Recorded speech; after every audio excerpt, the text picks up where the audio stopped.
tere, tere, tere, tere Eestimaa. Arvamusfestival.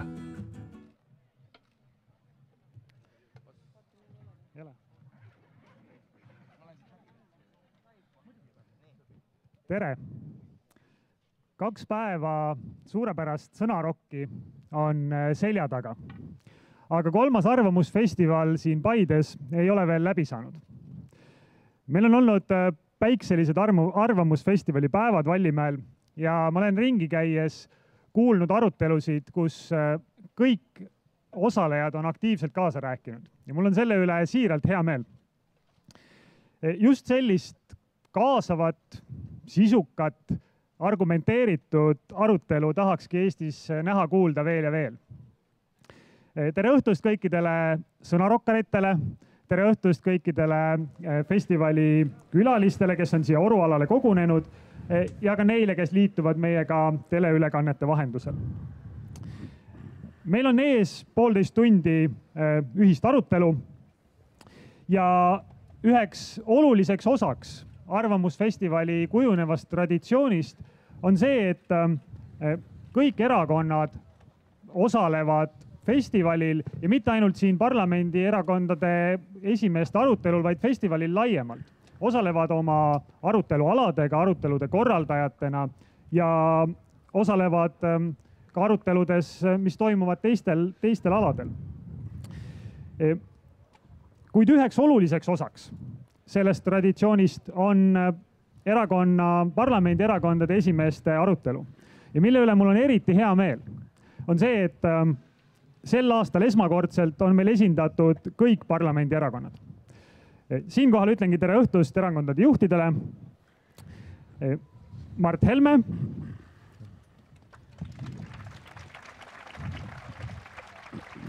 Taavi Rõivas, tere õhtust. Margus Tsahkna, tere õhtust. Kadri Simson, tere õhtust. Andres Herkel, tere. Ja Jevgeni Ossinovski. Tere. Mina olen Margo arvamusfestivali sisutiimi juht ja käesoleva arutelu 1-2 moderaatorist. Tere, mina olen Annika mõttekohast Praxis ja koos Margoga siin täna arutelu vedamas. Aga mis siin siis täna toimuma hakkab? Siin ei toimu täna valitsuse istungit, siin ei ole erakondade esimeeste koosolekut, siin ei toimu valimisstuudiot ega foorumi saadet. Nagu Margo ütles, see siin toimub, mis siin toimub, on sõnarokk. Ja sellepärast me tahaksime täna teiega, head erakondade juhid, kõrvale jätta sellised igapäevased päevapoliitilised küsimused, valimislubadused, mida me kuulsime ilmselt selle aasta esimeses otsas piisavalt, nii et 4 aastaks jäävad meelde. Aga täna me kutsusime teid siia arutlema kui liidreid, kui juhte, kui inimesi, kelle kätes on Eestit paremaks teha. Nii et me tahame kuulda teie julgeid ideid, mõttelendu ja miks mitte ka mõtetega mängimist, nii et teid homme ei võetaks oma erakonna juhatuse või mõne muu juhtorgani poolt vaibale, küsitakse, no mida sa seal Paides ütlesid. Nii et, aga vahepeal publik teile ütleme ka, et ega teie ei saa ka päris laisaks minna, et me vahepeal pöördume teie poole, nii et pange vaim valmis ja olge erksad. Ja läheme oma täna õhtuse arutelu juurde ja meil on 2 sellist lühemat, kiiremat soendusküsimust. Nimelt, meil on festivalil see aasta üks teema, mille puhul ei ole mitte ainult ühte lava, vaid on terve eraldi org ja see teema on õppimine, õpiorg. Ja mu esimene küsimus, millele me paluks igalt ühelt lühikest vastust, on see, et inimesena on õppimine, eks ole, oluline ja üks loomulik osa meist kõigist, aga teil igaühel endal. Mis on viimase poole aasta jooksul olnud teie isiklikult suurim õppimiskogemus? Inimene õpib kogu elu, sureb ikka lollina. Kui võtta personaalselt oma isiklikust elust, siis 2 väikest kogemust. Et minu 10-aastane tütar on kujunemas väga suurepäraseks ratsutajaks ja et minu 15-aastane poeg on kujunemas uskumatult osavaks arvutitundjaks ja programmeerijaks ja et minu 26-aastane poeg on kujunemas suurepäraseks arstiks, kes läheb augusti lõpul tööle Soome. Kui võtta ühiskondlikus plaanis, siis võib-olla üks valus õppetund on Riigikogus viibimisest. Nimelt ma ei uskunud, et see Riigikogu on nii kummitempel, kui ta on. Selge, aitäh. Taavi Rõivasele sõna.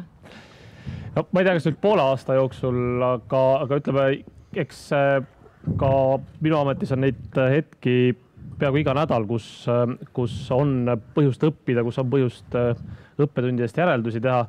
Üks selline väga suur ja põhimõtteline asi, mis enne sellesse ametisse asumist oli minu jaoks võib-olla, või mida ma siis ette ei kujutanud, on see, et kui tihedalt ja vahetult näiteks Euroopa valitsusjuhid omavahel suhtlevad ja kui hästi on tegelikult sellise otsesuhtlusega võimalik teinekord mõnda ka riigi jaoks olulist asja korda ajada. Et see ettekujutus, et kõik toimub läbi ametlike kohtumiste, kus siis rivistutakse ja on hästi suured pildid, on üks asi, aga teine asi on see, et tegelikult mõnikord otse mobiilile helistades või koridori vestluses on võimalik saavutada märksa rohkem, et see on kindlasti selline positiivne õppetund. Aga ma olen siin Mardiga nõus, et tegelikult inimestele me õpime kindlasti alati ka hästi palju oma lähedastelt ja ka mina olen oma lähedastelt õppinud ja tütrelt sealhulgas, et see on imeline, kuidas meist märksa nooremad inimesed teinekord mõnedes asjades on uskumatult nutikad. Aitäh, Margus Tsahkna. No minul on viimase poole aasta jooksul päris palju juhtunud. Et pean tunnistama, et üldiselt hästi läinud. Algus on läinud õige jalaga vist, aga seda näeb hiljem. Aga üks asi, mis ma kindlasti õppisin oma kogemuste salve juurde, on see, et mina olen nüüd esimest korda valitsuse liige ja esimene päev, kui ma läksin Sotsiaalministeeriumisse tööle, siis minu tublid ametnikud kinkisid mulle sellise A4 paberi, mis oli täis lühendeid, mis kirjeldasid ära hea seadusloome tava protsessi. Ja kui ma siis sellesse süvenesin, ma sain aru, et kui Eestis midagi muuta tahta, mingit seadust vastu võtta, siis ütleme 3,5 aastat on miinimumaeg. Et midagi võib-olla saaks muuta, kui järgida seda tava ja neid lühendeid. Ja ma õppisin nii palju, et see kõik tuleb visata prügikasti, et kui on hea mõte, enesekindlus ja kui koalitsioonipartnerid ka näiteks tahavad midagi teha, et siis on võimalik tegelikult seda asja murdes midagi suurt ära teha. Et see on see esimese 4 kuu õppetund võib-olla minul. Eks ametnikud ikka püüavad ministrit kohe ära kodustada. Seda ju raamat, jah, härra minister on meile kõigile õpetanud. Jaa, see on Eestisse ka jõudnud. Kindlasti juba ammu. Kadri Simson, palun, õppimiskogemus. Eks me tööalaselt saame kõik õppetunde, aga minu jaoks on see viimane aasta olnud suur isiklik õppetund. Et kui ma senimaani arvasin, et ma ei saa neid eesmärke, mida ma olen endale püstitanud seetõttu, et võib-olla ma ei tööta piisavalt.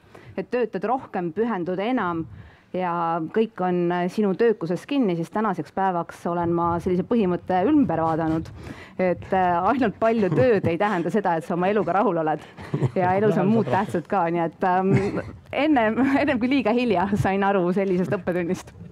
Aitäh. Andres Herkel, palun. No ma oleksin silmakirjalik, kui ma ei ütleks seda, et see Vabaerakonna tegevus, mis on poole aasta jooksul olnud, on olnud ülimalt suur õppetund ja isegi mitte see nõks, mis enne valimisi käis, et me sisse saime, vaid see, mis järgnes sellele ja ma arvan, me kogu fraktsiooniga teatud mõttes oleme maestro Jüri Adamsi õpilased selles, kuidas läheneda seadusloomele, poliitikale, kuidas probleeme lahata. Et see on vist see, millest teistes erakondades jääb natukene rohkem puudu. Aitäh. Aga ta avab ennast Riigikogus ka kõnedes. Jevgeni Ossinovski. Ma arvan, et mina olen selle aasta jooksul kindlasti põhiliselt õppinud olema isa. Et ei ole vist veel päris selgeks saanud, ma arvan, aga õppimine on olnud väga intensiivne ja hoopis teistsugune kui varasemad õppimised. Selles kontekstis olen ma õppinud ka midagi ühiskonna kohta, mis mind teeb natuke murelikuks. Nimelt üldiselt meeste seltskonnas tavaliselt tihtipeale Eestis naerdakse soolise võrdõiguslikkuse üle. Ja nüüd, kui ma olen püüdnud olla hea isa ja jagada ka perekondlikke kohustusi oma abikaasaga, siis üldiselt on sellel puhul tavaliselt vastu võetud seda siira mõistmatusega, et miks sina sellega peaksid tegema. Et kui mul abikaasa peab novembrikuus 8 nädalaks minema tööalaselt välismaale ja mult küsiti, aga kuhu siis laps jääb, siis ma ütlesin, et mina siis olen lapsega. Siis öeldi, et aga tegelikult kellele sa ta siis annad? Et ma arvan, et see on üks teema, mis võiks Eestis kiiremas korras muutuda.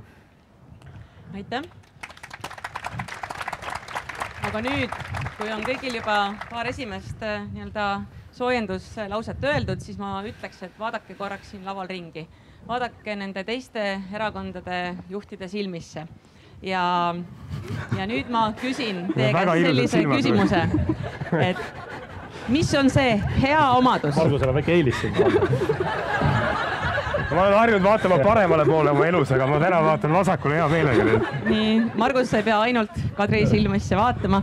Et mis on see hea omadus nende teiste juhtide puhul, mille pärast te olete valmis nendega koos Eestit juhtima?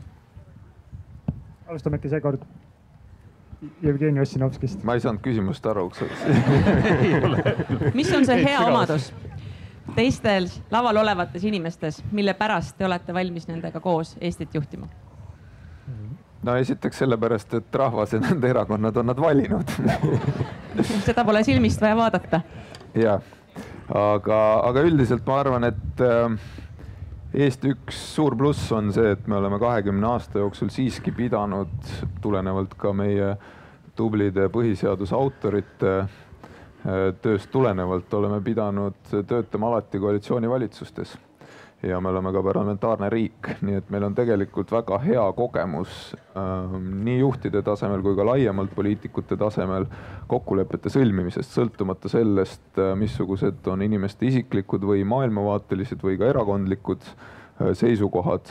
Ja sellest tulenevalt, nii palju kui mina olen erinevate erakondade juhtidega pidanud asju ajama, ma arvan, et me oleme suutnud üldiselt jõuda kokkulepeteni selles osas, mis on tegelikult see suurpilt, ehk siis meie ühine huvi, ehk siis Eesti asja edendamine. Loomulikult on erimeelsused, aga ma arvan, et see kogemus ja see süsteem iseenesest on kaasa toonud selle, et me oleme võimelised tegelikult ka ühe laua taga olema. Oleme ka siin sõbralikult valmis juttu rääkima, vaatamata sellele, et võib-olla parlamentaarses debatis oleme me erinevatel pooltel ja ma arvan, et sellest see on üks erakordselt oluline väärtus, kui me vaatame ka ümberringi oma saatusekaaslasi väljaspool Euroopa Liitu, siis seal, kus neid kogemusi ei ole olnud, koalitsioonide sõlmimise kogemusi, seal on ka need suhted oluliselt pingelisemad. No nii, see oli selline väga ilus koostöö, sissejuhatus. Ma julgustaks teisi olema konkreetsemad, ütlema, no näiteks tema puhul mulle meeldiks see ja sellepärast ma olen temaga nõus Eestit koos juhtima ja ei pea alati kõiki kommenteerima isiklikult, aga kes tahab järgmine olla?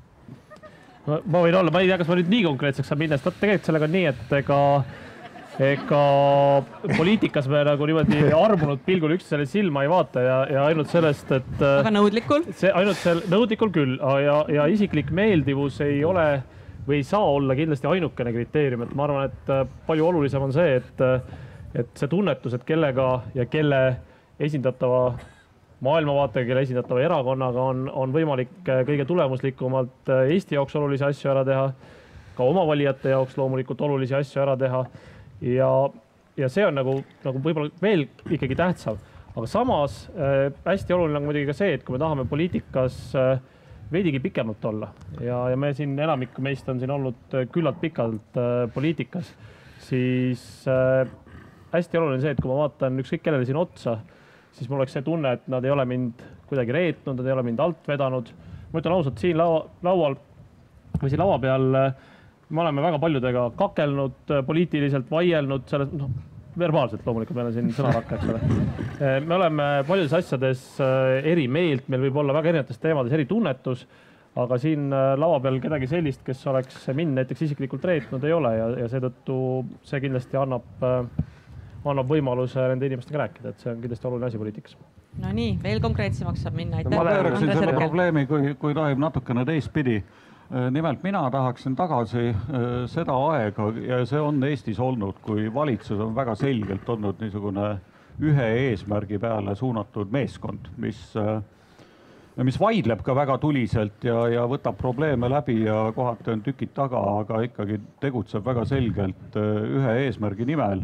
Et kuhu me oleme liikunud, on praegu nagu see, et Riigikogu laiemalt ja ka valitsus seesmiselt muutub niisuguseks liigaks, kus erinevad võistkonnad omavahel konkureerivad.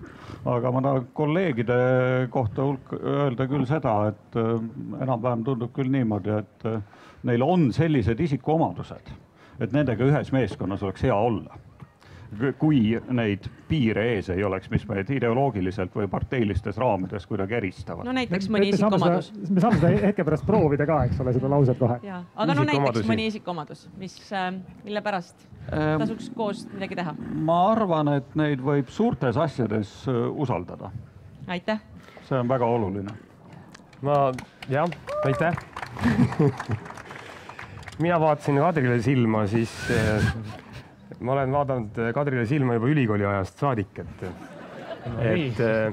siiamaani mõju läheb järjest ilusamaks. Aga mida ma nägin, on see, mida ma tõesti loodan, on, et ühel hetkel lõpeb ära see standardolukord. Ma räägin nüüd väga isiklikult või selles mõttes konkreetselt, et kui senimaani on kõik Riigikogu valimised toimunud Edgar Savisaare vastu, et siis kui ma vaatasin Kadrile silma, siis ma tõsiselt loodan, et sa võtad selle koha üle ja me saame nii-öelda sisuliselt valimisdebatti pidada mitte kellegi vastu. Et see oli üks asi, mis ma see silmadest nägin. See on sul peidus seal sees. Aga natuke laiemalt siis, mis on tähtis, on päeva lõpuks, kui on vaja minna luurele, mis siin rahu ajal ikka luurata, aga rahu ei ole tegelikult, et siis mina usaldan kõiki siin laua taga, et koos minna luurele Eesti huvide eest, et avastada vaenlase taktika ja võidelda. Mis on muret tekitav, on see, et see tänapäeva kommunikatsioon, mida me kõik kasutame, et meil on taskus kõigil need telefonid, me laseme näpuga üle online meedia pealkirjadest ja mida lollim ja primitiivsem on see pealkiri ja mida selline nüridam on see konflikt, seda rohkem siis seda pealkirja vaadatakse, aga sellesse sisusse väga ei minda.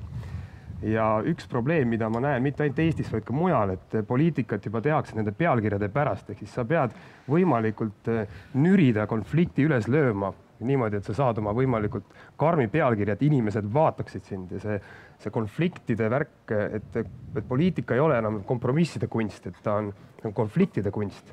Ja see tarkus, ma arvan, et on olemas kõikidel nendel erakondade liidritel, kes siin täna on, et ei saa teha Eesti poliitikat nende konfliktide pärast, vaid tegelikult tuleb teha selle sisu pärast. Et kui te vaatate, siis väga tihti need väljaütlemised on just nimelt konfliktsed, aga seal taga peab olema tegelik sisu, et kuidas moodi me edasi liigume riigina. See omadus, isikuomadus, ma ei tea, mis iganes omadus, ma loodan, et on vähemalt enamusel siin laua taga olemas.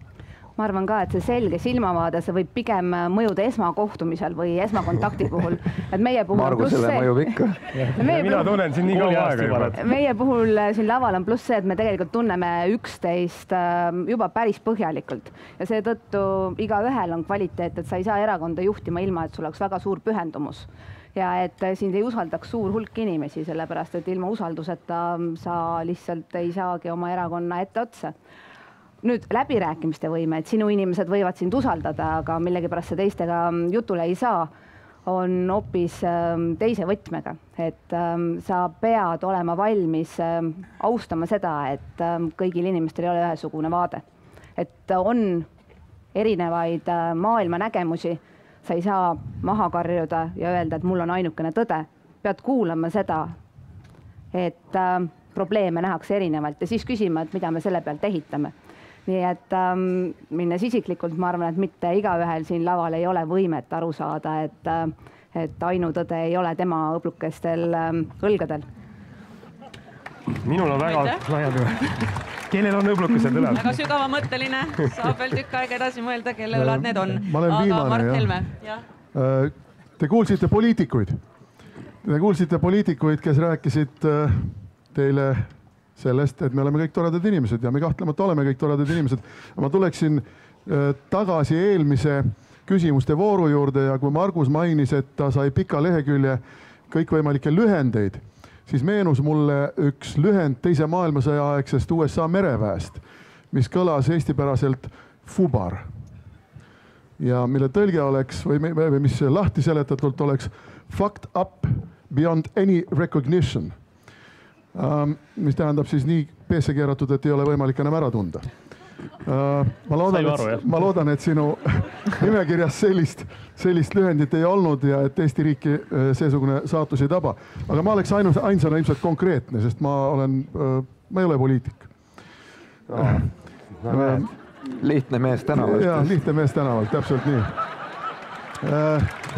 Mulle meeldib Jevgeni puhul see, et Jevgeni on õudselt sitkelt sihikindel ja tema silmades on tapja instinkti. Mulle meeldib Andres selle poolest, et Andres on väga süstemaatiline ja püüab kõikides küsimustes näha teatud teadusliku loogikaga lahtiseletamise võimalust. Mulle meeldib Kadri sellepärast, et esiteks on ta muidugi kaunis ja sarmikas, aga peale selle on Kadri äärmiselt hea läbirääkija. Mulle meeldib Margus sellepärast, et Margusega on väga lihtne lävida ja me oleme temaga palju koostööd teinud Tunnekelami büroos ja Margus meeldib mulle lihtsalt inimesena väga. Mulle meeldib... See vist ei ole väga hea. Ei ole. Me ei räägi praegu kooseluseadusest.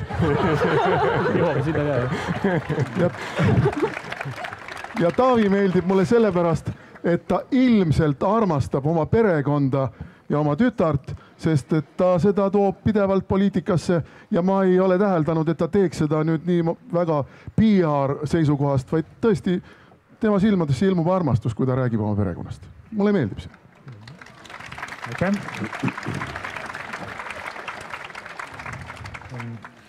Me seda meeskonnana töötamist, mida siin vahepeal mainiti, saame kohe proovida ka, aga nüüd minnes oma esimese sellise temaatilise ploki juurde, siis üks hea sõber, kes on ilmselt siin ka, ütles mulle ükskord, et hea on välismaale minna selleks, et vaadata sealt pilguga tagasi Eesti poole ja näha, kui hästi Eestis asjad on. Ma loodan, et see kehtib mitte ainult ruumis, vaid et see kehtib ka ajas, et kui vaadata ajas tagasi, siis on pilk selgem ja perspektiiv kuidagi paremini paigas. Ja ma tahangi kutsuda kõiki, kes praegu siin Orualal on, ühele mõttelisele ajarännakule.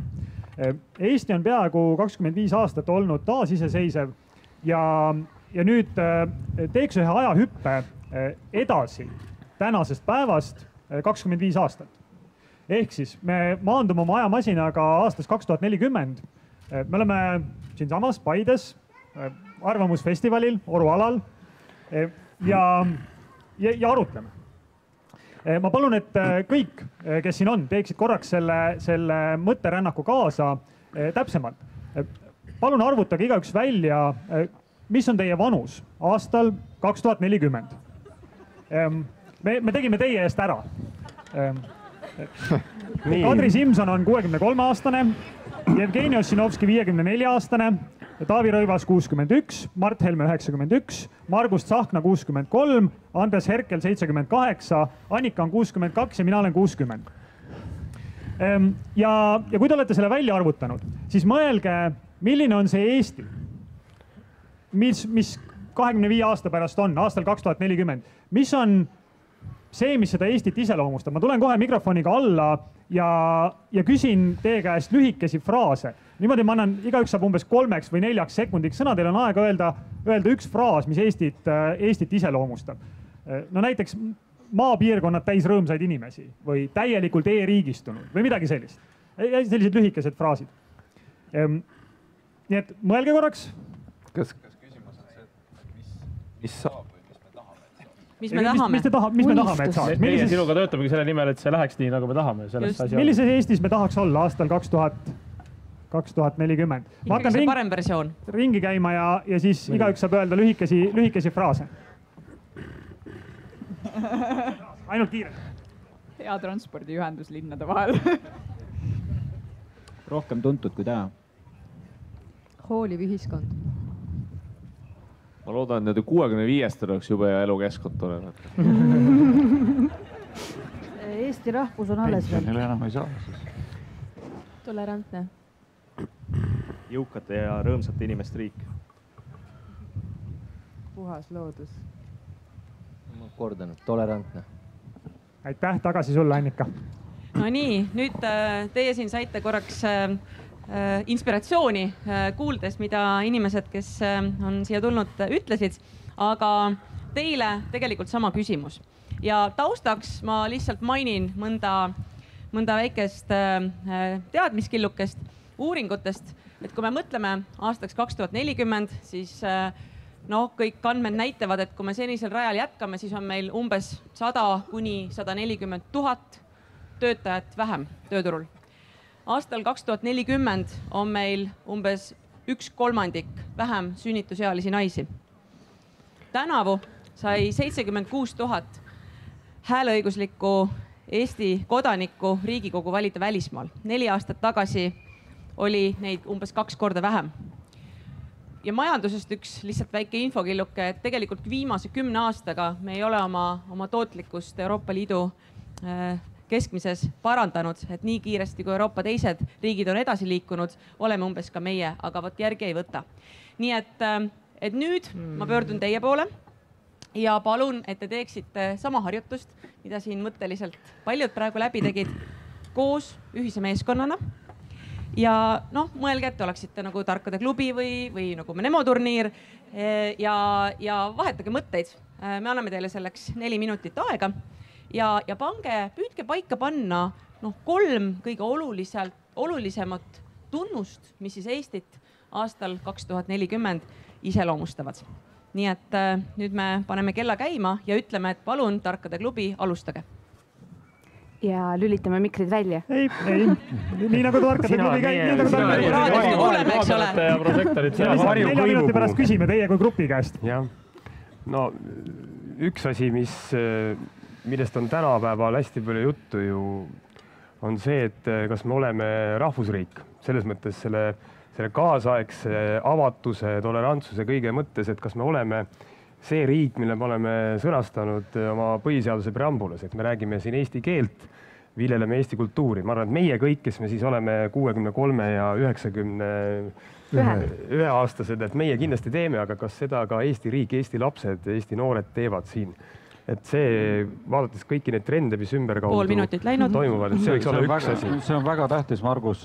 Demograafiline olukord selle suurde kriisi ei jõua. Mina ütlen, koostöökultuur peaks olema see väga oluline asi, mis ühiskonda edasi viib. Demograafilist trendi minu hinnangul siiski on ka võimalik murdest. Ma mäletan, 2002 oli üks küsitlus, mis ütles, et Eestis on 400 000 inimest vähem. Siis tuli vanemahüvitis, mis ei teinud täisimet, eks ole, aga ta siiski olukorda parandas. Nii et ma väidan, et selle nimel peaks ka ikkagi ükskõik, kes seal järgmise 25 aasta jooksul need valitsuskombinatsioonid tuleks ikkagi demograafilise trendi murdmise nimel ja positiivsuse poole murdmise nimel töötada. Pidevalt tehakse üks viga, lähtutakse, see ei ole viga otseselt, see on teatud mõttes paratamatu, lähtutakse mingist hetke olukorrast ja hakatakse seda projitseerima. Tegelikult see ei ole, siia on viga sisse programmeeritud ja seda viga on võimalik korrigeerida väiksemaks, suuremaks poliitiliste otsustega ja poliitilised otsused meie puhul on väga selgelt kahesuunalised. Üks on see, et me peame tõsiselt tegelema demograafilise probleemiga ja seda mitte selles võtmes, et me toome inimesi sisse, vaid selles võtmes, et meil need inimesed seest poolt kasvaksid peale.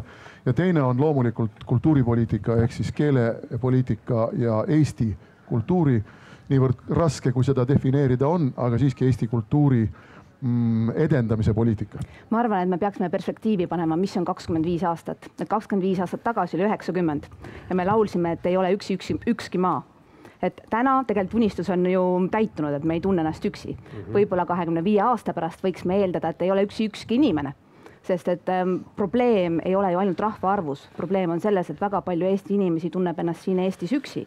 Ja inimese väärtustamine, et me ei pea siin eesmärgiks seadma 2 miljonit. Need, kes olemas on, oleksid väärt. Ma tsiteerin oma kallist poega Martinit, kes ütleb selle peale 4 lapse isana.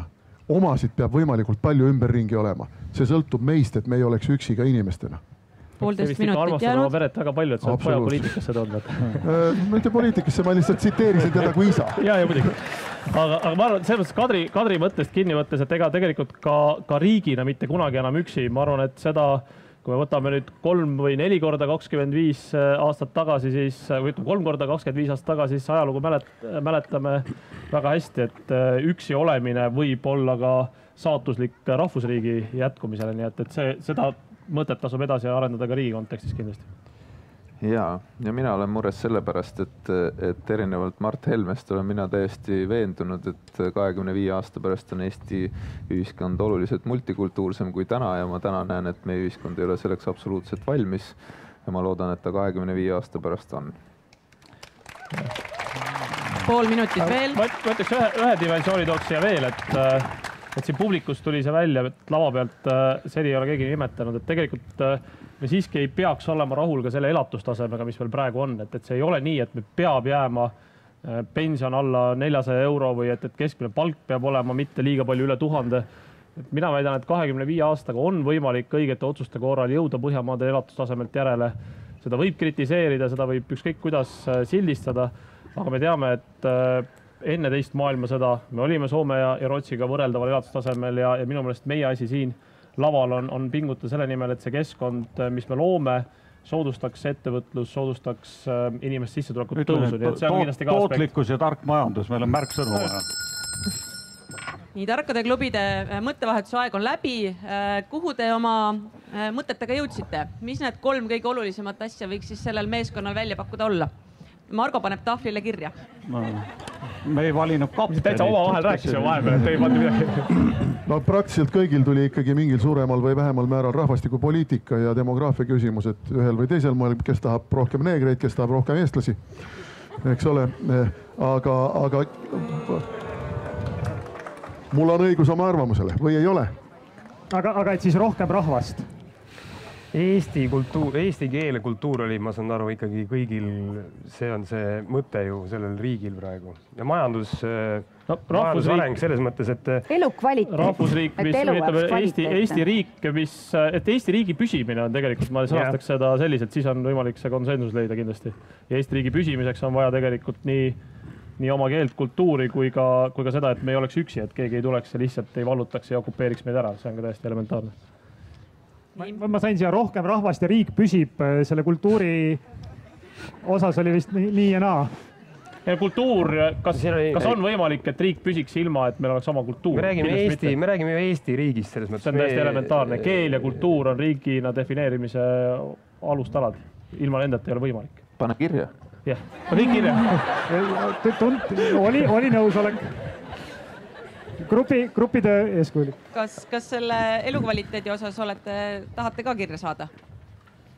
Ei, tähendab... No mina arvan, et elukvaliteet on tähtis. Ei, elukvaliteet, see on täpselt selline, ma mõtlen, millega me siin tegeleme praegu, et me kirjeldame, et elu oleks parem, et selle üle ei ole võimalik vaielda ei siitpoolt ega sealtpoolt servast. Aga kui püüda... Ma tahan seda öelda, et selleks, et 25 aasta pärast meil tegelikult oleks elu parem, tähendab seda, et me peame ise rohkem looma, ise tootma väärtusi rohkem. See on ilmselge ja neid otsuseid tuleb teha praegu, et see 25 aasta pärast juhtuks.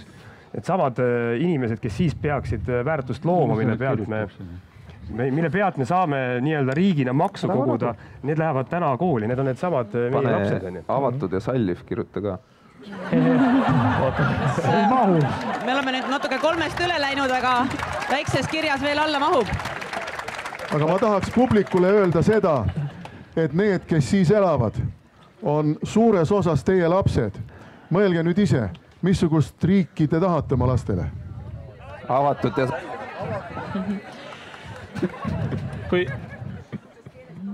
Kui püüda veel leida ühisosa, milleks me siin ju laval oleme, siis selle heaolu kasvu juures saaks ka sõnastada seda selliselt, et riik, või ütleme ühiskond, mis on oluliselt jõukam kui täna ja et see heaolu oleks ka tõesti jõuakski reaalselt kõigini, et keegi ei jääks maha, et keegi ei tunneks ennast üksi, nii nagu Kadri ütles, et ega selle vastu ei ole ka tegelikult võimalik ju vaielda. Aga selle eeldus peab olema mitte ainult see ümberjagamine, et me lihtsalt hästi osavalt seda praegust jõukust jälle teistpidi ja kolmandat pidi jagame, vaid see peab olema ikkagi see, et meie ühiskond tervikuna muutub jõukamaks ja siis on seda ümberjagamise võimalust ka oluliselt rohkem, et see on kindlasti oluline eeldus. Aga nüüd, kus te olete niimoodi ühiselt enam-vähem ära kirjeldanud selle, et milline see Eesti peaks olema või milline te tahate, me tahame, et Eesti oleks 25 aasta pärast, siis ja see on nüüd igaühele endale vastamiseks ja kommenteerimiseks, mitte enam grupi küsimus. Mis on need kõige kandvamad otsused või kokkulepped, mille me riigi ja rahvana peame tegema selleks, et sellisesse Eestisse olla jõudnud, et kui me oleme 2040 ja vaatame tagasi, mis on kõige kandvamad otsused, mis me oleme pidanud ära tegema selleks, et olla selles riigis, mis meil sinna kirja sai? Me peame hoidma ja tugevdama oma liitlassuhteid. Tänapäeva geopoliitilises olukorras üksi ei ole võimalik püsima jääda. Kui meil on, niikaua kui meie liitlased koos meiega on tugevamad kui meie vastasvõistkond, siis niikaua on ka see püsimise eeldus kindlasti väga tugev. Teiseks, me peame järjekindlalt pingutama selle nimel, et Eesti majanduskeskkonnas teha õigeid valikuid, et ega see jõukus kuskilt taevast meile sülle ei lange, me peame ise targad olema. Andres nimetas siin tarka majandust, tarkasid töökohti, see on üks osa sellest võrrandist. Me teame, et selleks on hästi oluline ka maksukeskkond, õiguskeskkond, see, kui läbipaistvalt me asju teeme. Nii et kõik sellised asjad. Ja kolmandaks, kindlasti me ei tohi lüüa käega sellele, et näed, mingi prognoos näitas, et hakkame välja surema otsast. Et meie tööl poleks mingit mõtet, kui me nagu ütleks, et jah, suremegi välja, et pakime siin vaikselt kokku. Peame võitlema selle trendiga, me peame tegema kõik, mis võimalik. Ja see hõlmab minu hinnangul nii seda, et meil tõesti peredes sünniks rohkem lapsi, kui ka see, et me oleme avatud ka neile, kes ei ole päris meie moodi. Ma arvan, et me kindlasti ei saa esimeseks ülesandeks püstitada liitlassuhteid, see tähendab toetumist teistele. Et mitte keegi ei aita meid siis, kui me ise ei aita. Ja see number 1, 2 ja 3 peab olema see, mida meie teeme. Ja kui mõelda, siis me peame panustama oma ressursile. Kõige suurem ressurss siin Eestis on inimvara, inimestesse. Ja mõeldes ka neile inimestele, kes 25 aasta pärast on siis ühiskonna edasikandjad, kuigi siin laua taga tõenäoliselt kõik peale Mart Helme töötavad, et Andresel... Miks te nii arvate? Ka Andresel ei ole välja teenitud vanaduspension veel kindlustatud. Seda sama tööd, mida mu isa tegi, kui ta kritiseeris Eesti Vabariigi juhtimist, ütles, jessukene, kas see on ühe risti inimese tegu? No loodame, et ka Mart Helme töötab. Aga töötavad ja tulevad tööturule need inimesed, kes täna on laval Annika Kõhus ja natuke nooremad. Ja me peaksime panustama haridusse. Eestlased on alati olnud hariduse usku ja täna me räägime seda, et me oleme hästi haritud inimesed, kõik leiavad siin töötahtelisi inimesi, aga kui ma nimetasin neid üksi jäänud inimesi, siis koolist langeb palju noori välja ja kooliõpetajad ei tunne seda, et me väärtustame haridust. Nii et kõige suurem investeering peaks olema inimeste haridusse, sest siis nad teevad targemat tööd ja tulebki nagu mõttekam rahavoog nii neile, kes saavad hariduse tulevikus, kui ka neile, kes ootavad oma välja teenitud pensioni. Aitäh, Andres Herkel. No kõigepealt mulle seda ülesannet niimoodi jälgides heiastus küll see, et me oleme vist individuaalvõistlejatena kõik eraldi paremad kui niimoodi kokku pandud meeskonnana. Et see ei olnud eriti süsteemne, mis me tegime. Mina hõikasin küll korraks koostöökultuur, aga kui ma nägin, et seda eriti ei ole ja kaptenit me ei suuda valida, et kes need 3 asja kirja paneb, siis ma ei hakanud seda teist korda ütlema. Aga 25 aasta perspektiivis võiks olla küll niiviisi, et jah, on mingid otsused, ma ei taha nüüd päevapoliitikasse minna, aga tehke see riigireform ja haldusreform ja mingid asjad, mis ikka kohutavalt põlevad ära. Mina olen nõus seda toetama, aga valdavalt selline suur hulk otsuseid Eesti riigi jaoks, kaasa arvatud need samad liitlassuhted, on tehtud. Et see, mida me vajame, on hoopis teistsugune sisemine areng ja mina näeksin küll Eestit 25 aasta pärast poliitilises plaanis hoopis sedapidi, et meil sel ajal ei ole nii palju riigi keskvõimu ja tsentraalselt antud seadusi vaja, sest kogukonnad ja inimesed võiksid palju rohkem ära teha. Me vajame küpsemat ühiskonda ja sellist koostöökultuuri, et see peaks edenema selle 25 aasta jooksul. Ehk niisugune ühiskonna sisemine muutuvus võiks olla niisama muljet avaldav, kui viimase 25 aasta jooksul on olnud väline muutuvus. Ja siis me saame edasi. Aitäh, kes üks aspekt, millele tegelikult ei ole tähelepanu pööratud, on see, et me näeme ikkagi viimase 25 aasta jooksul Eesti tühjenemist. Ma mõtlen just tühjenemist Tallinna ja vähemal määral Tartu suunas. Ja see Eesti, mis tulevikus peaks tulema, ma usun, et uued kommunikatsioonivõimalused annavad selleks ka väljavaateid. Peaks olema niisugune, kus on võimalik teha kaugtööd, kus on võimalik elada ja tegutseda ka väljaspool suuri linnu. Praegu elades osaliselt maal ma võin öelda, et see on väga raske. Need sidesüsteemid toimivad ikkagi kehvasti veel. Aga loodame, et nad hakkavad paremini toimima, sest kui me vaatame ajaloos tagasi, siis me näeme väga selgelt. Eesti identiteet on olnud etniline identiteet ja see on põhinenud maarahval. Me oleme olnud Vana Liivimaa. Ja me olime seal koos lätlastega, aga etniline identiteet on prevaleerinud ja praegu on Läti ja praegu on Eesti. Ja kui meil elab maa, siis meil elab ka Eesti. Nii, selge. Jevgeni Ossinovski, mis on need otsused? Et no minu meelest me peaks kadus ära. Kadus ära, tuli tagasi. Vaheldu vool. Jah. Midagi tehnikud näitavad. Ma võtan ta teine mikrofon. Nii, okei. Et kui nagu öeldud, et Eestis on aastaks 2040 on sabotaaž. On alla 1 200 000 elanikke, siis maailmas on selle ajaga 2 miljardit inimest juurde tulnud. Nii et selleks ajaks on üle 9 miljardi. Mis nii-öelda meie väikeriigi ja väike ühiskonna ütleme positsiooni siiski muudab, vaadates, mis ümberringi toimub. Ja mina olen enda jaoks seda eesmärki sõnastanud natuke võib-olla provokatiivselt, aga ma püüan kiiresti sellega lahti seletada, et me püüdleme selle poole, et Eestit oleks vaja. Ja see puudutab nii meie erinevaid suhteid julgeolekupoliitikas, nii Euroopa Liidus, NATOs, mis iganes blokid selleks ajaks on veel tekkinud. See puudutab kindlasti majandust, ehk siis meie majandus, arvestades meie inimeste vähenemist ja mujal inimeste suurenemist, meie osatähtsus tegelikult väheneb.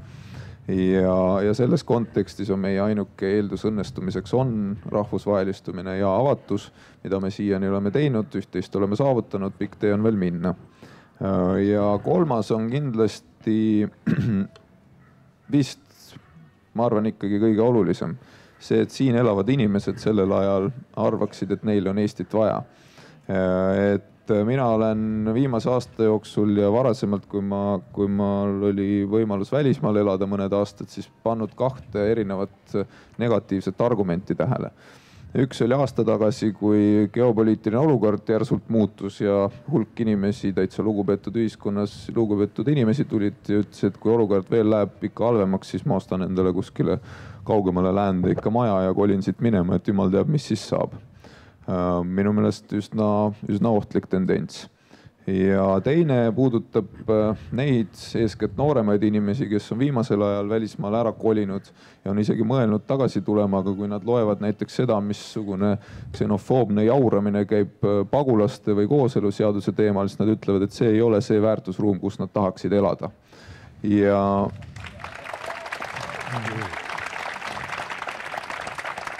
Ja ma arvan, et see võikski olla see eesmärk, et me ehitaksime üles sellise ühiskonna, kus siin elavad inimesed kannaksid seda keelt ja kultuuri ja tunneksid, et neil on seda riiki tõepoolest vaja, et see on hea koht elamiseks ja selleks on tegelikult seesama, millest Andres rääkis, ma olen sellega väga nõus, et Eestil on väga suur eelis, me oleme väike ühiskond ja meil on võimalik väga osavalt ära kasutada sotsiaalset kapitali.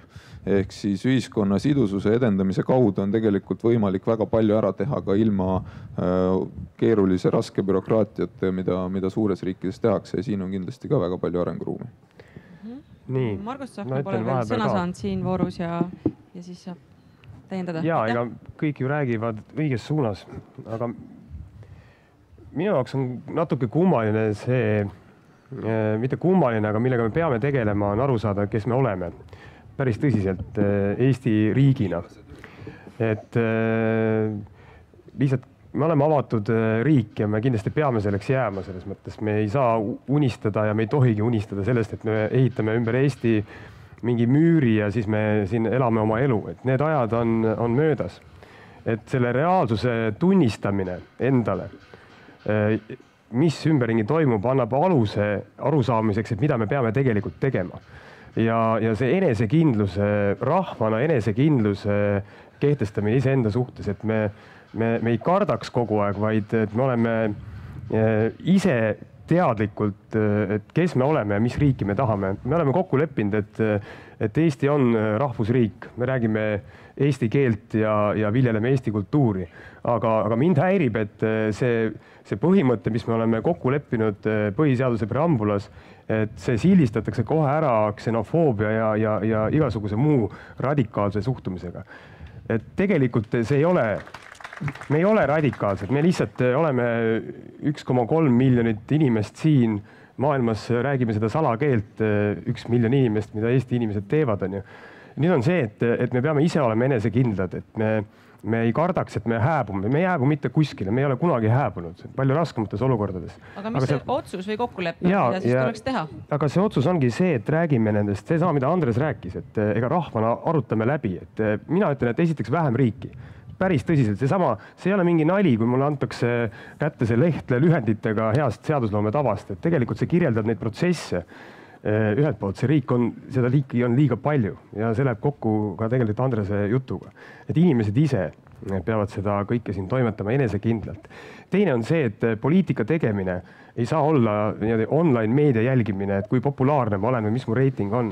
Et peavad tulema tagasi need ajad, et me võtamegi vastu otsuseid, mille eest me saamegi peksa. Konkreetselt haldusreform, Taavi, võin kihle vedada, kui me teeme selle ära radikaalselt ja konkreetselt, siis 25 aasta pärast on sellest väga palju kasu Eesti riigile.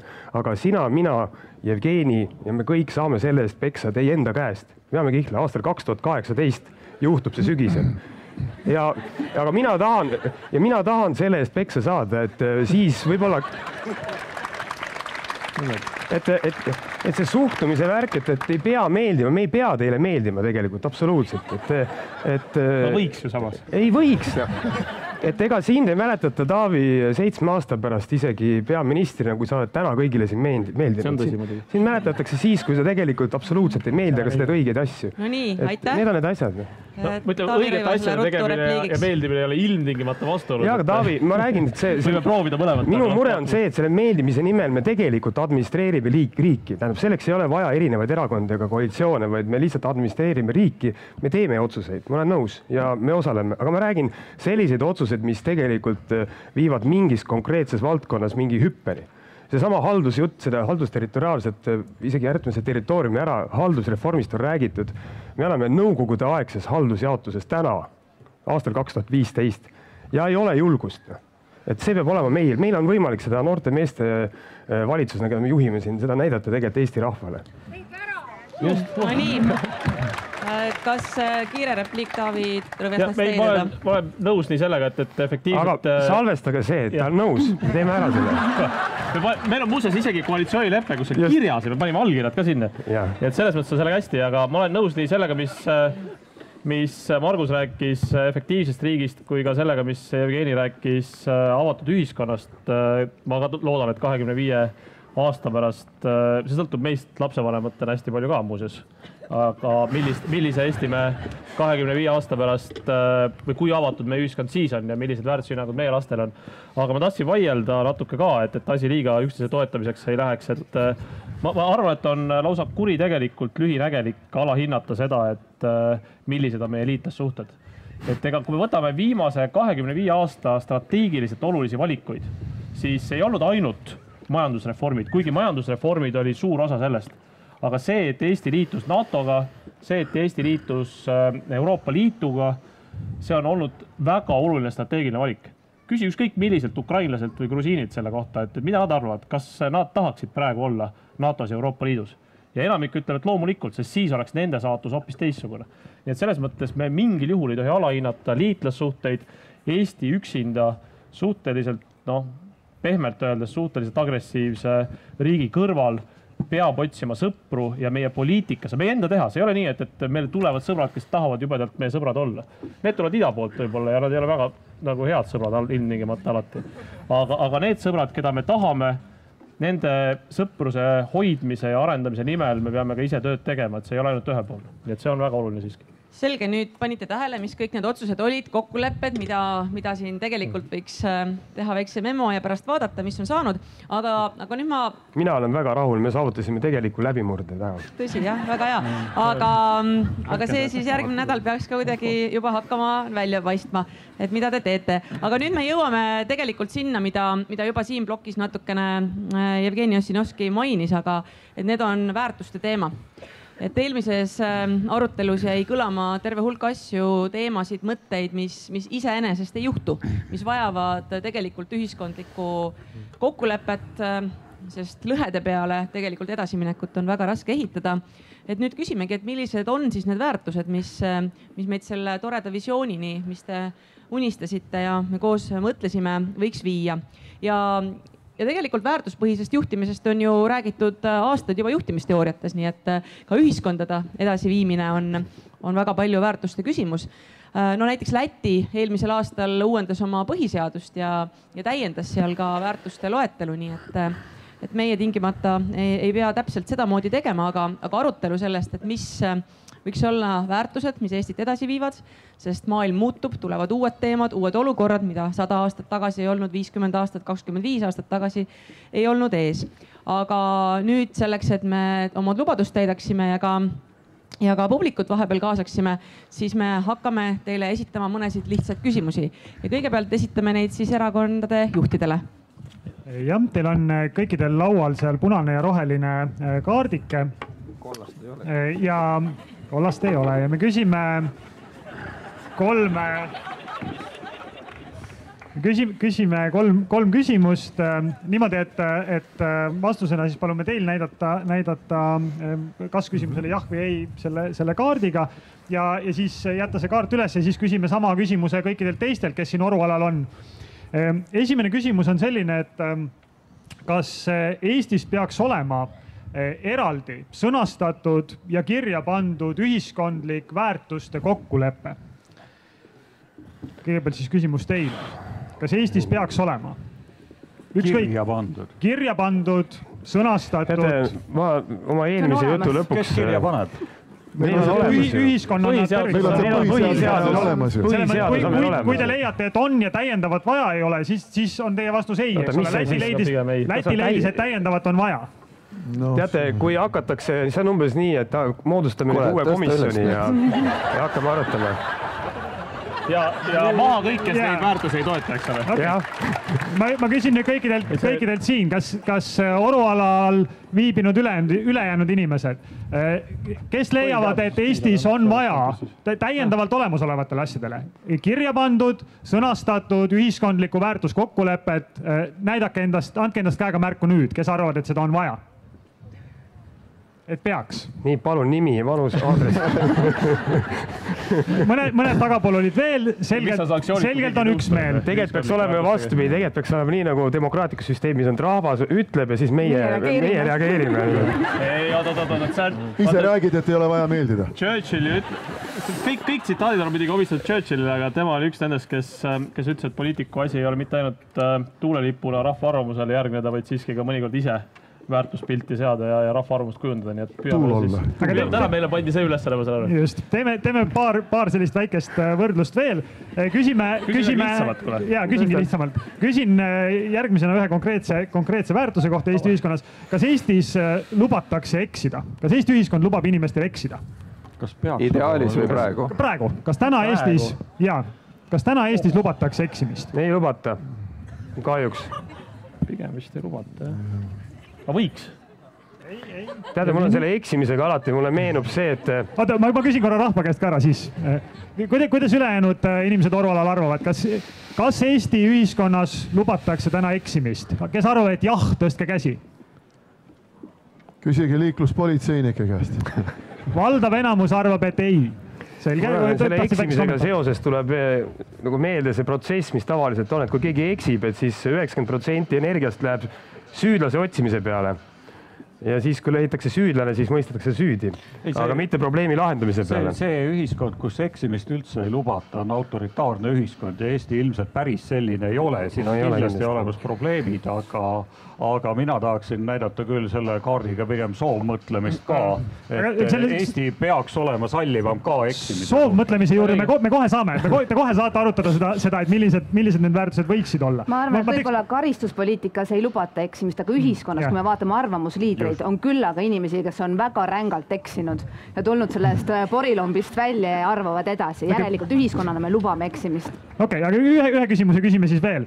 Kas teie arvates täna Eesti ühiskond on salliv ühiskond? Noh. Ma arvan küll. Konservatiivid, nagu näete, saavad sallivusest täiesti ühtemoodi aru. Ma ootan ühte. Ütleme nii, et võiks olla sallivam. Võiks olla veel sallivam. Ja küsimus kõigile teile. Kas Eesti ühiskond täna on salliv ühiskond? Kes arvab jaa? Kes arvab jaa? Selge. Vähe käsi tõusis jaa peale. Aitäh. No nii, nüüd me oleme ennast juba kuumaks mõelnud väärtuste teemal ja nüüd ma küsingi teilt edasi, et mis on need väärtused, mis võimaldavad meil nende samade räägitud visioonide, välja käidud kokkulepete otsusteni jõuda. Mis peaks olema need ühiskondlikult kokkulepitud väärtused, mis Eestit edasi viivad? Ja küsiks igalt ühelt ja siis me kirjutame need üles ka vahepeal ja siis vaatame, kuidas meil tegelikult nende väärtustega siis on. Nii et mõelge natukene, igaüks, kes valmis on, võib juba hakata jagama. Et mõtleme ikkagi, et me oleme nende unistuste juures, mida me visioneerisime aastaks 2040. Seal olid muutused, mida me peame juhtima. Seal olid mingisugused nihked, mida on vaja ette võtta. Ja mis siis on need väärtused, mis meil aitaksid seda teekonda käia niimoodi, et me tegelikult sinna unistuste tulevikku ka välja jõuame. Palun, Taavi. Kindlasti see peaks olema juba siin palju kordi kõlanud avatus, aga avatus sealhulgas ka uuendustele ja uuendusmeelsus laiemalt. Kindlasti peaks olema ka üksteisest lugupidamine ja see viib ka positiivse koostööni. Ja ma arvan, et meil on alati põhjust ühiskonnana olla ka kõige positiivsemas mõttes pidevalt natukene rahulolematut status quo'ga, et alati oleks sellist vedru, mis meil hoiaks seda arengut sees, et see ühiskond, mis jääb selle tunnetuse peale, et nüüd on kõik hästi, siis see ühiskond enam edasi ei arene ja sellist Eestit ju me ka ei taha. Nii et 3 asja on avatus, koostöö ja lugupidamine ja selline kõige positiivsemas mõttes kerge rahulolematus. Aitäh. Kadri. Ma arvan, et üks oluline väärtus on see, et iga Eesti inimene peaks aru saama, et see, et kui sul üksi läheb hästi, siis tegelikult ei ole sul hästi. Et ainult üksi ei saa hea olla. Ja tuleb rohkem märgata. Kui ma peaks seda nüüd väärtuseks nimetama, siis ilmselt palju rohkem hoolivust. Siis teine asi, mida me armastame öelda, et see on meil ühiskondlik väärtus, see on see hariduse usk, aga ta ei ole üleüldine. Et on liiga palju valdkondi, kus lollus on uhkus asi. Ja see hariduse usk võiks tagasi tulla. Väärtus, haritus, tarkus. ja siis kolmas üleüldine asi, mille puhul me oleme uhked ja ütleme, et paljud meie noored lähevad ära, sest eestlane on töökas ja saab oma töökusega igal pool hakkama. Et see töökus võiks olla seotud sellega, et pole uhkus asi ennast surnuks töötada. Et töötada mis selle surnuks töötamisega juhtus?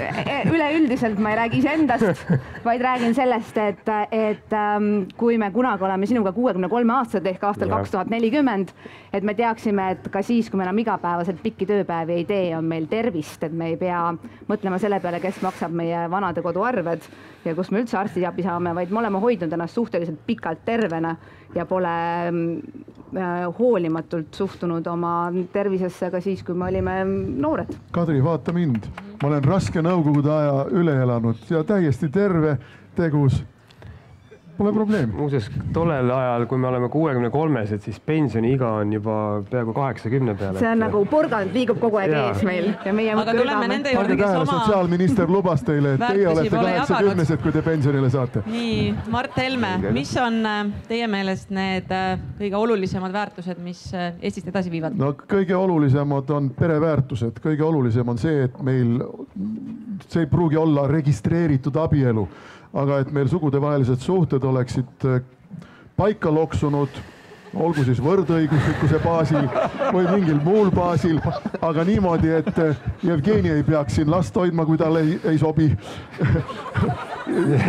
Vastupidi, Jevgeni ju soovib ise last hoidma. Ühesõnaga, pereväärtused, perekond on vaieldamatult ühiskonna nurgakivi. Oota, mis see pereväärtus on siis nüüd ikkagi? Pereväärtus on see, et kas te teate, mida tuleb kõige kauem oodata? Et geid lapse saaksid.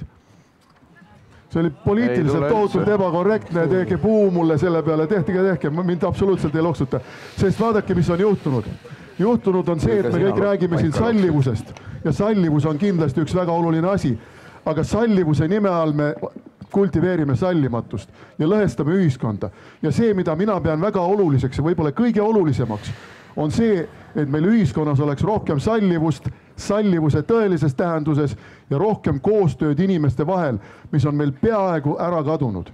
See on kindlasti pereväärtused ja inimeste vaheline koostöö ja samuti ma pean ülioluliseks eestikeelse hariduse ja teadustöö säilimist.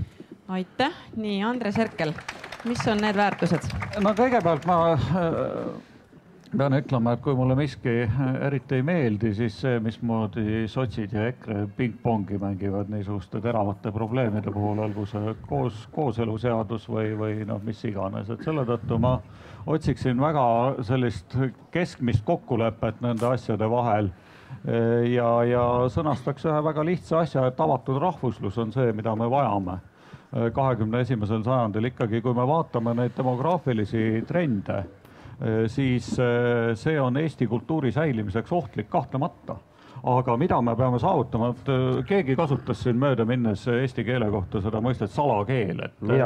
Ta ei peaks olema tegelikult mitte päris salakeel, aga ta peaks olema selline atraktiivne keel, et need arvamusfestivalid siin 25 aasta pärast ka ikka eesti keeles käivad ja veel 100 aastat peale seda ka, et me ei tohiks keelepositsioone kuidagi ära kaotada, aga samal ajal me ei saa elada suletud maailmas, et siin ainult eestlaste taastootmisega me seda maad päriselt haldame, et siin rahvastikuprotsessid on keerulised. Me peame olema dominantne kultuuriline element oma avatud eestluses. Teine pool, mida ma olen juba öelnud, ütleme kõik haridus, dialoogsus, koostöö, niisugused väärtused, aga sellele vastupidiselt ma kohe kasutaksin ka ühte sellist mõistet, mida mõned mitte väga tsiteeritavad sotsiaalteadlased on kasutanud nagu tsiviilkuraas ehk selline edasiviiv rahulolematus. Et see peaks ühiskonna poliitilises elus ja ühiskonna sees alati niimoodi vaikselt tuksuma ja küdema, et oleks uuenemisvalmidus meil. Selles viimases on meil ühisosa, aga korra, kas ma tohin küsida Andrese käest, et sulle see pingpong ei meeldi, mis siin EKRE ja sotside vahel käib. Ma arvan, see on ühiskonda lõhestava iseloomuga kohati. Aga kas meil on täna see ajalooline võimalus, et me saame teada, et mis on Vabaerakonna seisukoht nii pagulaste et kas me, küsi 2 küsimust, sa saad need võtta, vaata. Et kas me peaksime olema pagulastele avatud, see on esimene küsimus, ja teiseks, et kas samast soost inimesed võivad koos elada ja oma kooselu registreerida? Võivad kindlasti koos elada, selle asja oleks saanud... Kooselu registreerida? Selle asja oleks saanud selliste notariaalsete lepingutega kindlasti sätestada. Nii, me ei tule tagasi aasta tagasi toimunud parlamenteersusse. Nendele, mis pagulasi puudutab, siis ma loomulikult ei saa aru sellest, et 150 pagulasest on tehtud nii suur rahvuslik probleem. Et kindlasti on Eestil otstarbekas siis selles osas Euroopaga solidaarne olla. Aga see on väga keeruline protsess ja me ei tohi minna libedale teele. Ehk konservatiivne sisserändepoliitika on Eesti nii, ma tuletan meelde, et me leppisime kokku, et me siin päevapoliitilist asja ei hakka tegema. Ma küsin nüüd Jevgeni Ossinovski käest, need on väärtusküsimused siiski päris olulised.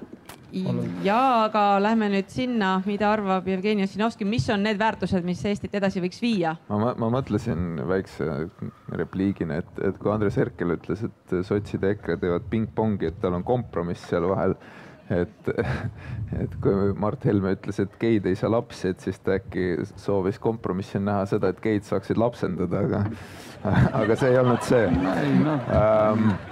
Aga tõsisemalt teema juurde tagasi tulles, siis väga palju muidugi ära öeldud. Et ma keskenduks veel või mainiks ära 2 võib-olla sellist asja, mis on minu hinnangul olulised. Üks on erinevate märksõnadena on läbi ka käinud, aga minu meelest kõige täpsem sõna oleks empaatia. Ja empaatia mitte selles mõttes ainult, et nii-öelda kaastunde või hoolivuse mõttes, vaid empaatia selles mõttes, et võime asetada ennast teise inimese positsiooni ja mõista, miks tema niimoodi mõtleb ja miks ta niimoodi teeb. Et ma arvan, et see on väga paljudes avalikes diskussioonides ja ka mitteavalikes diskussioonides üks oskus, mis vajab tegelikult arendamist Eestis. Ja see kindlasti mõjutab olulisel määral ka seda sama avatuse ja sallivuse ja kogu seda diskussiooni. Ja selle väärtusruumi arengut. Ja teine teema, või selline väärtuseline teema, mis minu meelest Eestis on muutumas, aga me oleme siiski kuskil poolel teel, on see, et nii poliitikas, ettevõtluses kui ka isikute endi tasemel on põhimõtteliselt võimalik 2 moodi oma strateegiat üles ehitada. On võimalik mängida lühikest mängu, on võimalik mängida pikka mängu. Ja minu meelest nii ettevõtluses, ka poliitikas väga palju, tihti ka inimeste isiklikus elus inimesed mängivad lühikest mängu, et kiiresti niimoodi cashivad välja nii-öelda võimalikud kiired tulud mõtlemata pikaajalistele järelmitele. Ja ma arvan, et aastaks 2040 võiks meil olla see nii-öelda siirdeühiskonna periood mööda läinud, kus me tegelikult mängime ühiskonnana siiski pikka mängu ja mõtleme oma otsuseid nii eraisikutena, ettevõtjatena, poliitikutena mitukümmend aastat ette. Nii, ja punkti saab panna sellele juturingile Margus Tsahkna, mis on need kõige olulisemad väärtused? Eneseväärikus. Iga Eesti inimene peab aru saama sellest eneseväärikusest, ehk siis sellest kõik ju algab, et ega meil ei ole mõtet kirjutada siia mingisuguseid erilisi lisadokumente parlamendi poolt allkirjastada ja mida iganes, et see algab igast ühest endast ja see teadlikkus, et mis asja me siin ajame siin Eestis. Et väga lihtne on selles avatud maailmas ära kaduda või lahustuda. Aga meil on üks kokkulepe, mis me sõlmisime 1918 ja 1991. Me taastasime selle reaalses elus.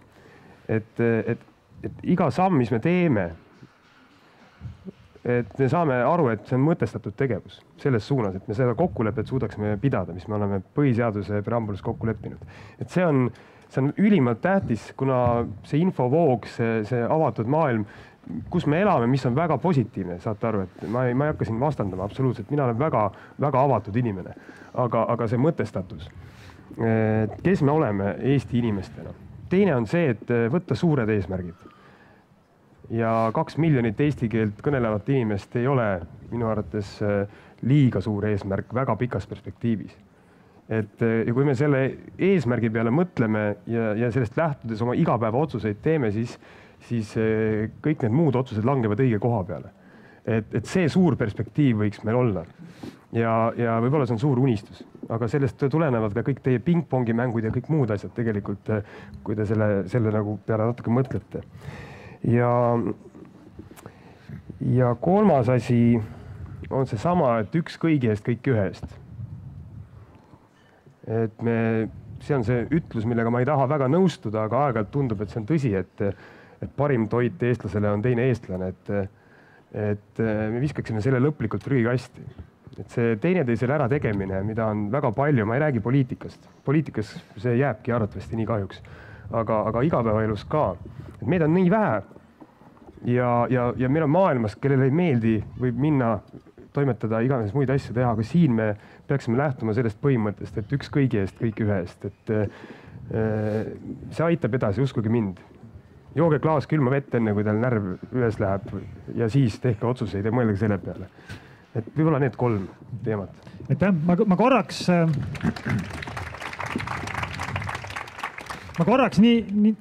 kordan neid väärtuseid, mida siin sõnastati selliste üksikute väärtustena ja selle pinnalt küsin kõikidelt, kes siin Orualal on, ühe küsimuse. Need väärtused, mida nimetati, olid sellised: avatus, koostöö, lugupidamine, hoolivus, haritus, mõistlik töökus, pereväärtused, eestikeelne teadustöö, eneseväärikus, suur perspektiiv, avatud rahvuslus, empaatia, pikk mäng, üks kõigi, kõik ühe eest. Mu küsimus on, kas see on tänase Eesti väärtuspildi kirjeldus? Kes arvab, et need väärtused on Eestit täna iseloomustavad? Siis tõstke käsi. Kas see kirjeldas tänast Eestit, tänase Eesti väärtuspilti? Tõstke kohe kõrgele, nii et me näeme, meid on siin laval natuke keeruline näha. Ei ole aega kahjuks. Me võime kõik igaüks eraldi seletada uuesti veel kõik, mis on. Igaks juhuks küsin, aitäh. Igaks juhuks küsin, et kes arvab, et need ei ole need väärtused, mis täna Eestit kirjeldavad? No nii, siit paistis väike lõhe tulevat meil unistuste ja tänapäeva vahel. Nii et minu küsimus nüüd tagasi teile, head erakondade juhid, et kuidas seda lõhet ületada? Arvamusfestivale pidades.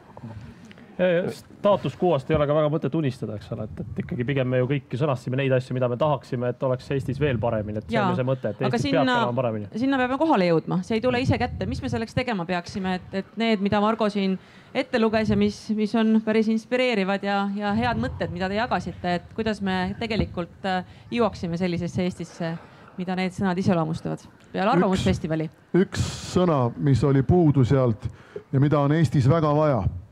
See on vaprus.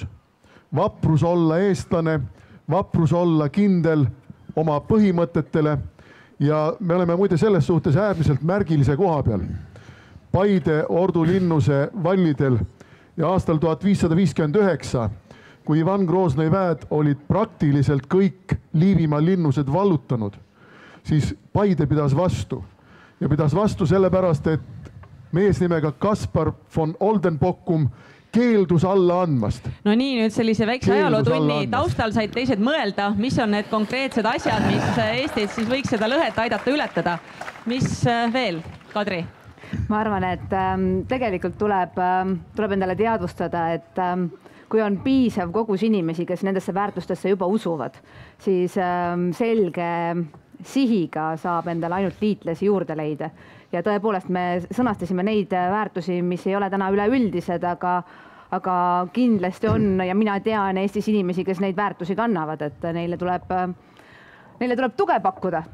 Ja küll nad saavad need väärtused ideaalmaailmas selliseks, et aastal 2040 me nimetame neid sõnu ja ütleme, et jah, selline meie riik ongi. Mis veel?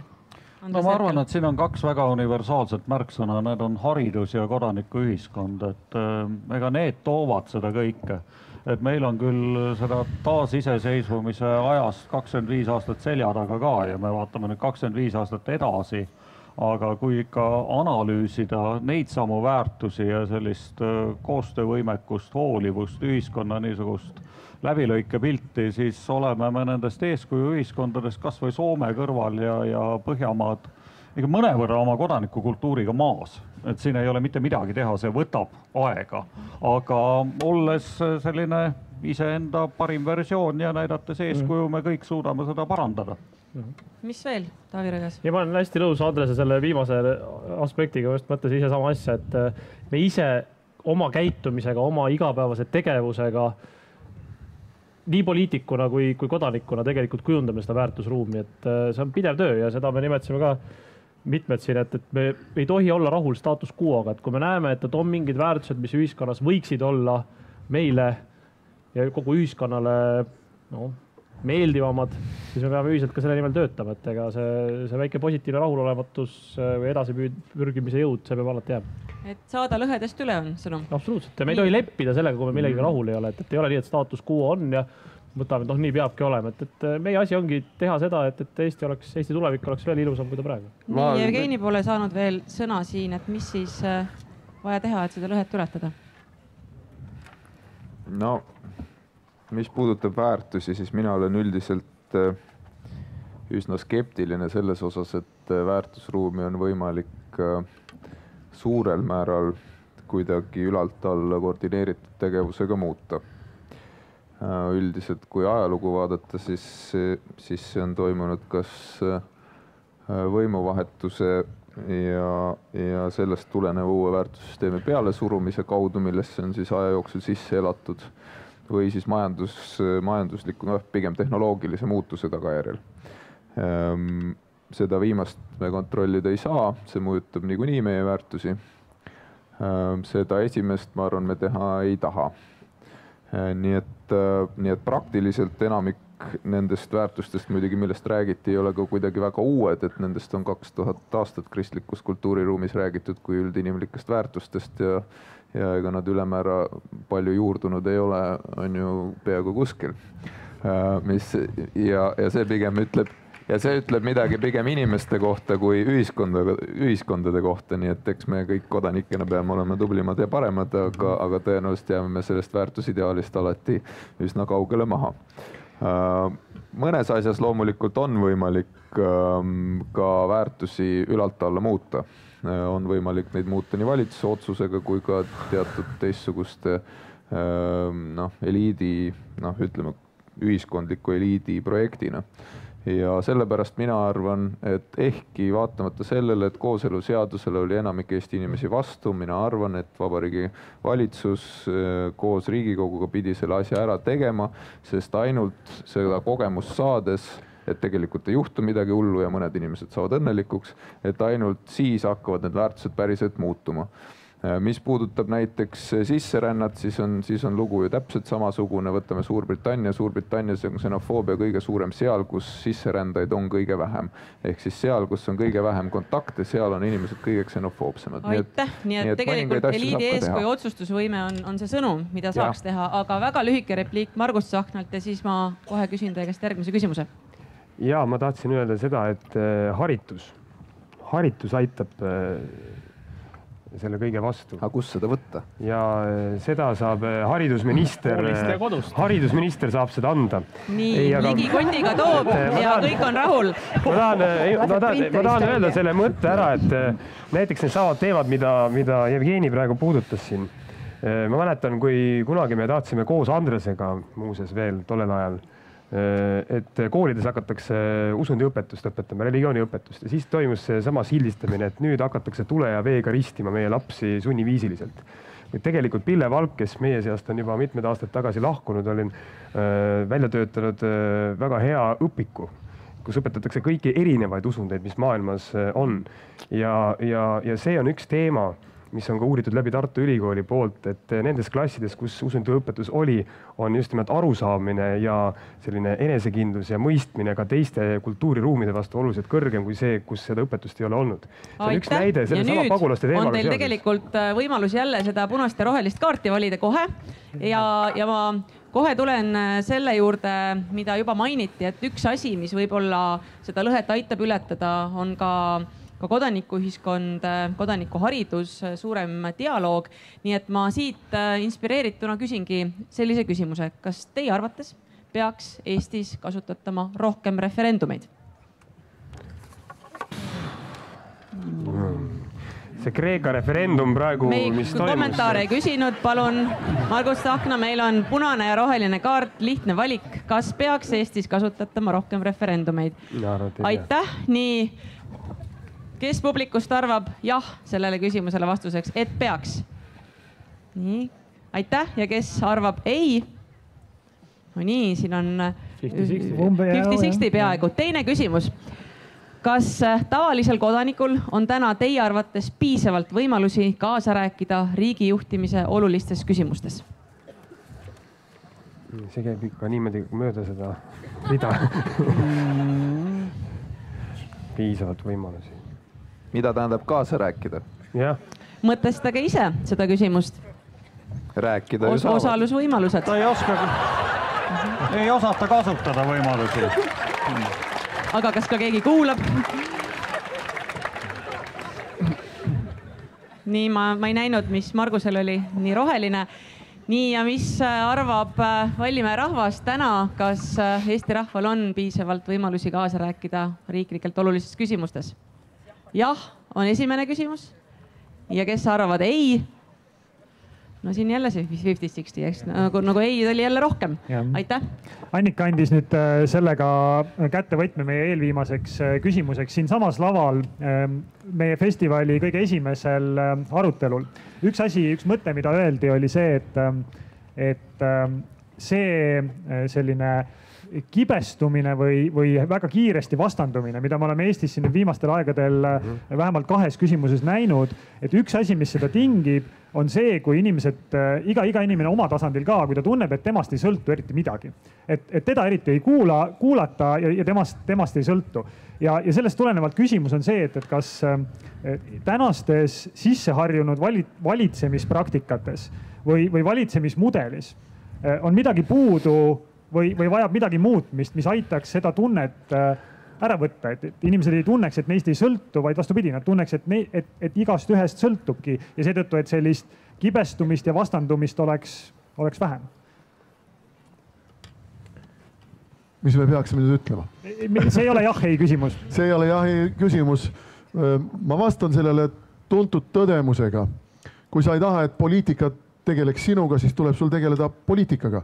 Ja see on ka põhjus, miks mina olen poliitikaga tegelema hakanud ja meie erakonna liikmed suures osas.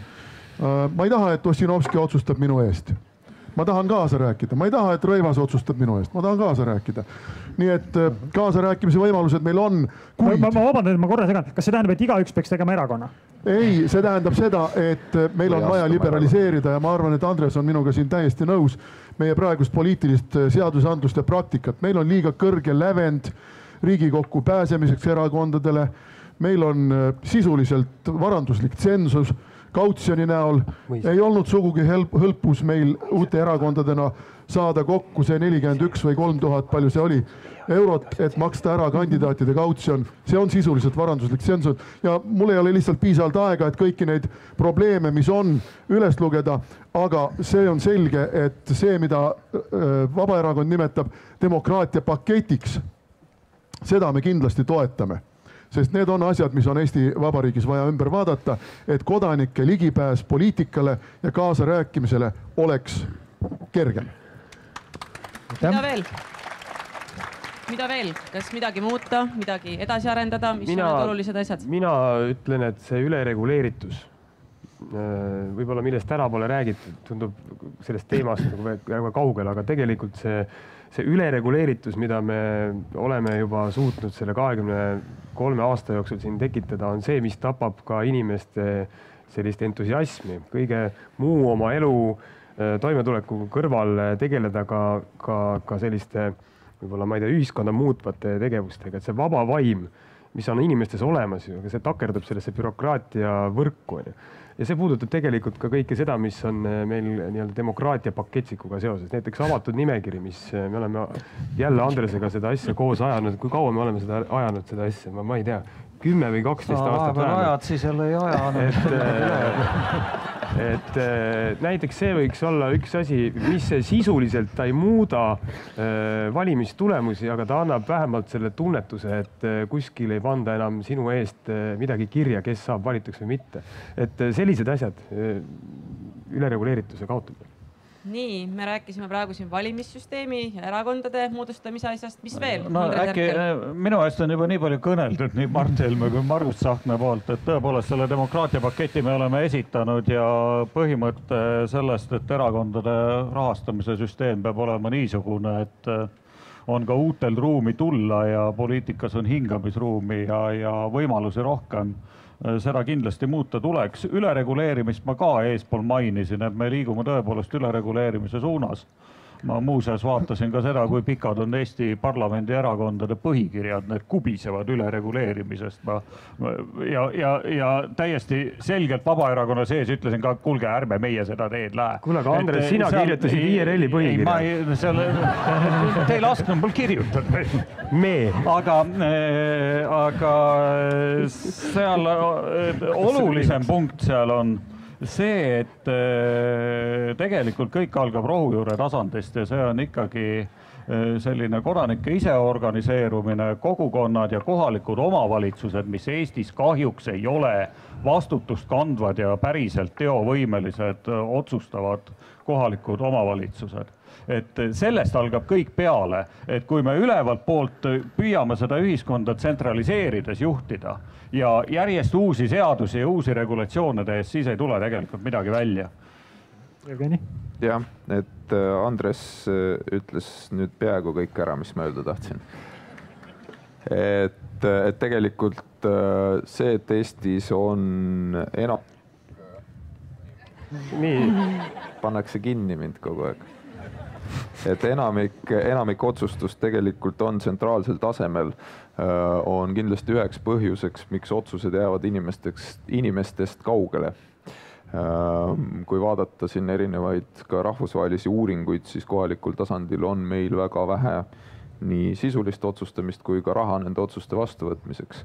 See on efektiivne, on kindlasti teha asju tsentraalselt, aga sellega kaasneb see, et need otsustajad on kaugel. Ja kindlasti on kohalik vallavanem suuteline asja palju paremini ära põhjendama kui ükskõik kes meist telekaamera ees, sest ta on seal samas, ta on oma. Ja ma arvan, et selles mõttes on kindlasti kohalike kogukondade võimestamine üks teema. Aga kõik, mis puudutab seda, millest Andres rääkis, mis puudutab erakondade ja poliitikute sõimamist, sellega ma olen üldiselt nõus, et meil on süsteemseid muresid demokraatiaga. Aga võib-olla lisaaspektina ebapopulaarselt see, et tegelikult kui paljud inimesed, kodanikud ise võtavad vaevaks teha keerulised teemad endale päriselt selgeks, mitte lihtsalt öelda poolt ja vastu, vaid et tegelikult teha selgeks, miks tehakse ühte või teist asja. Ja juhul, kui ei saada aru, siis otsida kedagi, kes suudaks neile selle ära seletada. Et mina paraku pean oma poliitilise kogemuse pealt ütlema, et enamik inimesi võtavad resoluutse jah või ei positsiooni absoluutselt süvenemata sellesse, millest nad räägivad. Aitäh. Kadri Simson. Me tegelikult oleme ju päris veidras situatsioonis, et vähem kui 6 kuud tagasi, vähem kui pool aastat tagasi olid Riigikogu valimised, kus kõigil neil inimestel, kes tulid välja ja andsid oma hääle, oli väga suur võimalus, et nende poolt hääle saanud erakond on ka Riigikogus. Need, kes välja jäid, said ju marginaalse toetuse. Ja taas on 6 erakonda, et võiks olla rahulolu, aga selle asemel on suur pettumus ja kriitika. Ainult Ojuland jäi välja. Olid ka... Rohelised jäid välja. Iseseisvuspartei jäi välja. Kandidaadid. Et põhimõtteliselt aastal 2015 olukord, kus kui kodanik võttis vaevaks, siis tema hääl pidi jõudma ka Riigikokku mingis esinduses. ja sellest tulenevalt nüüd püütakse öelda, et oodake jälle 4 aastat, et küll te siis saate oma pettumust välja elada järgmistel valimistel, et mina arvan, et see nii olema ei peaks. Ma olen toetanud seda, et ka valimistevahelisel ajal saavad valijad algatada teemasid. See on Riigikogus suhteliselt ära nüditud ja praegusel hetkel ootab Riigikogus üks pöördumine, millel on üle 27 000 allkirja oma aega. Ootab juba terve suve ja ilmselt maandub kuhugi komisjoni mõne päevakorra viimaseks punktiks. Seetõttu ma arvan, et rahvaalgatus märksa jõulisemal kujul, kui ta täna on, peaks Eestis olema, see aitab pingeid leevendada. Ja teine asi veel, et Margus, mu hea sõber siin minu paremal käel, mainis mingil hetkel, et ei tasu reitingutest sõltuda ja hoolida. Ja eriti ei sõltuta neist reitingutest ja kodanike arvamusest sel hetkel, kui valimised on kaugel. Ja meie järgmised valimised ei sõltu taas kuidagi inimeste arvamusest, sest need on presidendi valimised. Et ma arvan, et ka presidenti võiks inimesed otse valida, see annaks talle moraalse kohustuse võtta sõna nendes olukordades, kus inimeste rahulolematus on jõudnud teatud skeemis temperatuurini. Aitäh ja Taavi Rõivas saab siin selle vooru lõpetada. Ja ma arvan, et Kadri natuke võib-olla pani siin Margusele sõnu suhu, aga eks kõik on osavad poliitikud ja aeg-ajalt kipuvad seda tegema, et on 2 eri asja, kas see, kui sa igas oma otsuses vaatad ainult online meedia pealkirju ja siis püüad võtta iga anu oma kuju, see on see, millest Margus rääkis kui ebasoovitatavast nähtusest. Ma arvan, et mitte keegi teist, ei, Taavil on õigus. Keegi teist ei tahaks selliseid ja sinul ei olnud õigus. No, näed, aitäh.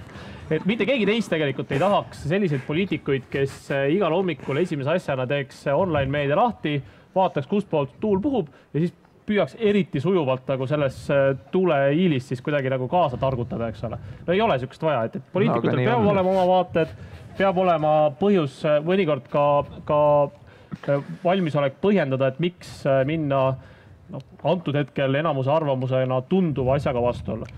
Ja üks asi, millega mina praegu nüüd natuke võib-olla vastuolu lähen, kuna ma nägin, et enamik oli nagu väga rahulolematu ja üldiselt ma arvan, et on üsna populaarne olla rahulolematu, öelda, et ei, meie häält ei kuula keegi ja me ei saa kaasa rääkida, et see võiks ju olla populaarne seisukoht. Aga ma aidan, et tegelikult nimetage mulle üks riik kogu maailmas, üks kas või Eestiga võrreldava suurusega riik või suurem või väiksem riik, kus tegelikult sul oleks sama lihtne leida kas Riigikogu liikme või valitsuse liikme kontakt. Ma arvan, et mõne riigi te suudate nimetada, aga kindlasti mitte väga palju. Ja see ei ole alati seoses muuseas riigi suurusega. Et ma väidan, et iga ühel teist on võimalik enam-vähem ükskõik kelle meist mobiiltelefoni number kätte saada ja ma väidan, et te saate enamikud meist ka reaalselt toru otsa, kui teil tõesti selleks vajadus on või pääsete ükskõik kelleni meist. Ja see on suur asi ja me peame muidugi olema ka jätkuvalt selleks avatud, et selge see, et Eesti inimesed seda üldiselt ei kuritarvita, aga minul on väga palju kogemusi sellest, kus inimesed on, ma ei tea kust, leidnud minu mobiiltelefoni numbri, helistavad, räägivad ja kui on tõesti tööpäeva jooksul see võimalus ka vastu võtta, siis mõnikord on olnud ka väga häid ideid. Aga mis on veel üks aspekt on see, et ei saa segamini jääda seda, et minul on kaasarääkimise õigus ja see, et kõik minu ideed alati arvestatakse. See ei ole võimalik, sest teil siin kamba peale kokku, ka meil siin lava peal kamba peale kokku on alati ka vastukäivaid ideid. Ja poliitikute asi ei ole mitte nii, et jah, muidugi head kodanikud, kõik ideed, mis te vähegi annate, kõik viin ellu. Puht nagu matemaatiliselt ei ole see võimalik, et meie asi on selekteerida need parimad, mis tõesti Eestile edu toovad ja need ellu viia, mitte kõik, mis ükskõik kellele pähe tuleb. Et see on oluline valik. Aitäh nendest ebapopulaarsetest otsustest ja sellest riigimehelikkusest, millest siin vahepeal juttu oli, et me alustasime seda vestlust täna teie isiklikust õppimiskogemusest ja me tuleme nüüd lõpus viimase küsimusega selle teie juurde tagasi. Et kõike seda saavutada, millest me oleme rääkinud, neid väärtuskokkuleppeid, seda Eestit, mille märksõnu ma sinna kirja panin, neid muutuseid, millest me oleme rääkinud, selleks on vaja suuri riigimehi. Kui me mõtleme Eesti ja Eesti ajaloo peale, siis igaühel tulevad pähe mõned suured riigimehed. Sellega seoses oma viimase küsimusena me küsimegi nii. Ja palume teil vastata ühe lausega. Millega teie ise tahate riigimehena minna ajalukku?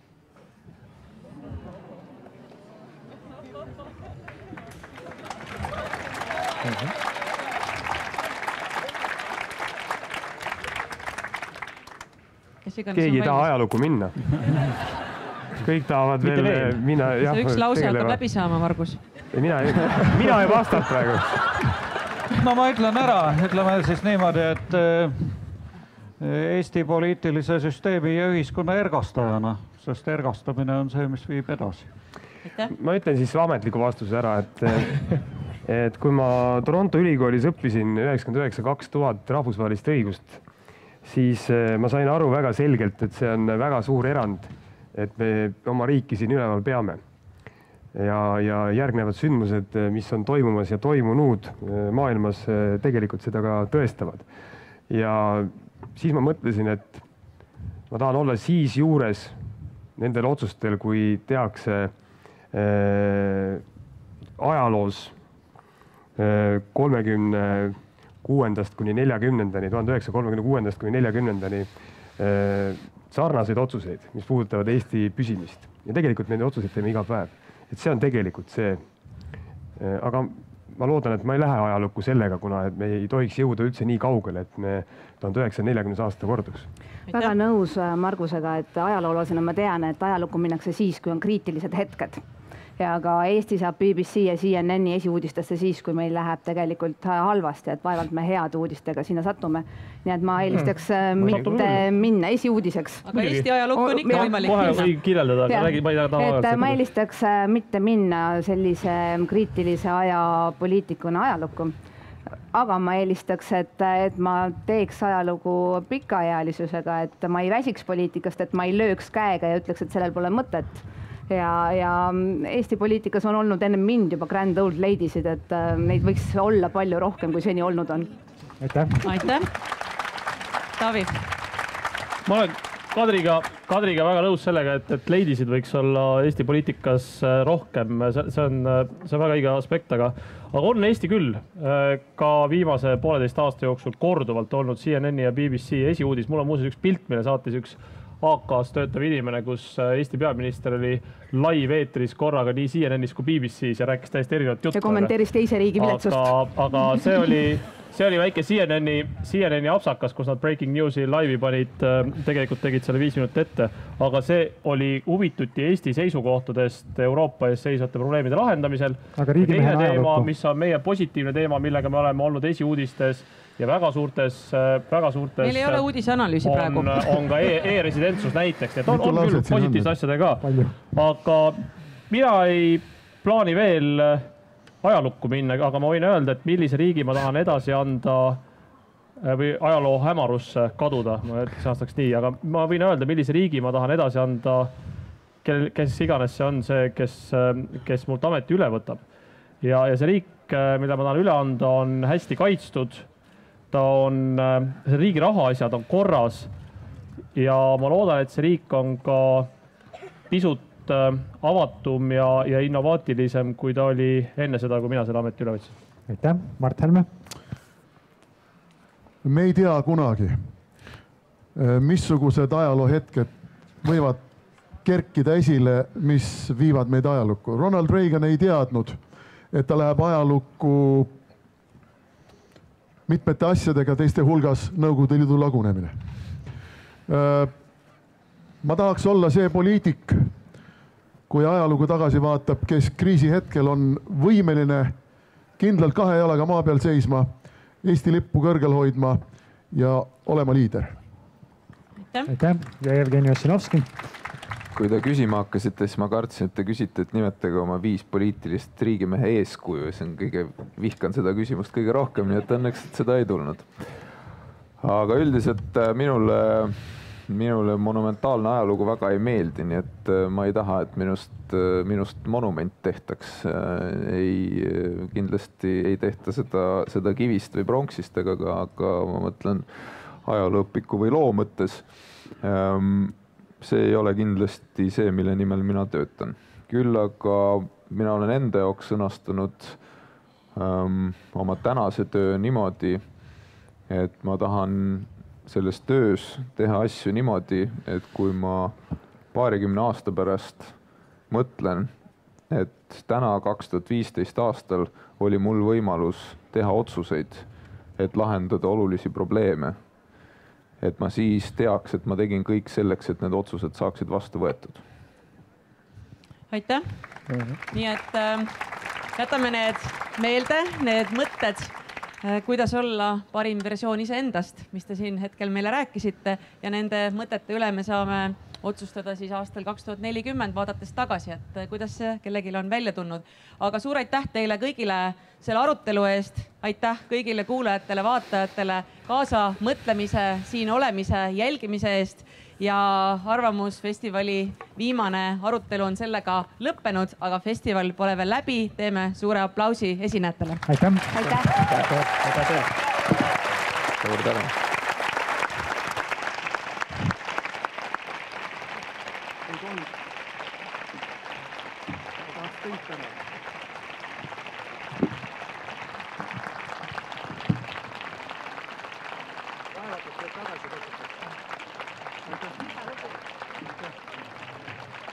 Tere, tere, tere, tere Eestimaa.